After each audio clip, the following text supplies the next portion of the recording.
Welcome to big news. నేను మీ గౌసుద్దీన్ షేక్. ఉన్నదే రాస్తా, చూసిందే చెప్తా.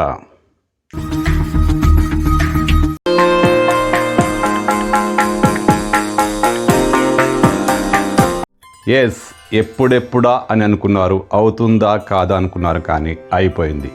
హైదరాబాద్ శివార్లలోని మున్సిపాలిటీలను, కార్పొరేషన్లను గ్రేటర్ హైదరాబాద్లో కలిపేయాలని రాష్ట్ర ప్రభుత్వం కీలకమైన నిర్ణయం తీసుకుంది. దీనికి రాష్ట్ర మంత్రిమండలి కూడా ఆమోద ముద్ర వేసింది. అవును, ముఖ్యమంత్రి రేవంత్ రెడ్డి సమక్షంలో, ఆయన ఆధ్వర్యంలో జరిగిన కీలకమైన సమావేశం, మంత్రిమండలి సమావేశంలో హైదరాబాద్ శివారు ప్రాంతాలకు చెందిన మున్సిపాలిటీలు, కార్పొరేషన్లను గ్రేటర్ హైదరాబాద్లో కలిపేయాలంటూ కీలక నిర్ణయం తీసుకున్నారు. మంత్రిమండలి ఆమోదించింది. దీనికి సంబంధించి రేపో మాపో చట్ట సవరణ చేస్తూ ఒక ఆర్డినెన్స్ కూడా తీసుకొస్తారు. రాష్ట్ర మంత్రి దుద్దిల్ల శ్రీధర్బాబు ఈ విషయాన్ని మీడియాకు వెల్లడించారు.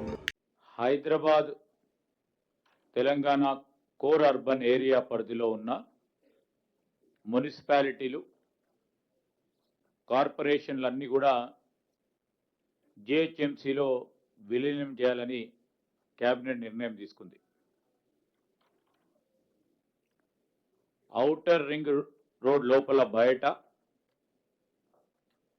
ఓఆర్ఆర్ను ఆనుకొని ఉన్న 27 అర్బన్ లోకల్ బాడీస్, మున్సిపాలిటీ కానీ కార్పొరేషన్లను జిహెచ్ఎంసీలో విలీనం చేయడానికి కేబినెట్ ఆమోదం తెలిపింది.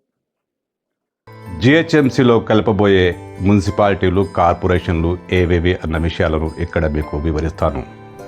పెద్దంబర్పేట్, జల్పల్లి, శంషాబాద్, తుర్కయంజాల్, మడికొండ, నార్సింగి, ఆదిబట్ల, తుక్కుగూడ, మేడ్చల్, దమ్మాయిగూడ, నాగారం, పోచారం, ఘట్కేసర్, గుండ్లపోచంపల్లి, తూమ్కుంట, కొంపల్లి, దుండిగల్, బొల్లారం, తెల్లాపూర్, అమీన్పూర్, బడన్పేట్, బండ్లగూడ, జాగీర్, మీర్పేట, బొడప్పల్, ఫిర్జాదిగూడ, జవహర్ నగర్, నిజాంపేట్ ఈ ప్రాంతాలను గ్రేటర్ హైదరాబాద్లో కలిపేయాలంటూ కీలకమైన నిర్ణయం తీసుకున్నారు. దీనికి సంబంధించి మున్సిపల్ యాక్ట్ను సవరించబోతున్నారు. దీనికి సంబంధించి మరో ఆర్డినెన్స్ కూడా రేపో మాపో విడుదలయ్యే అవకాశం ఉంది.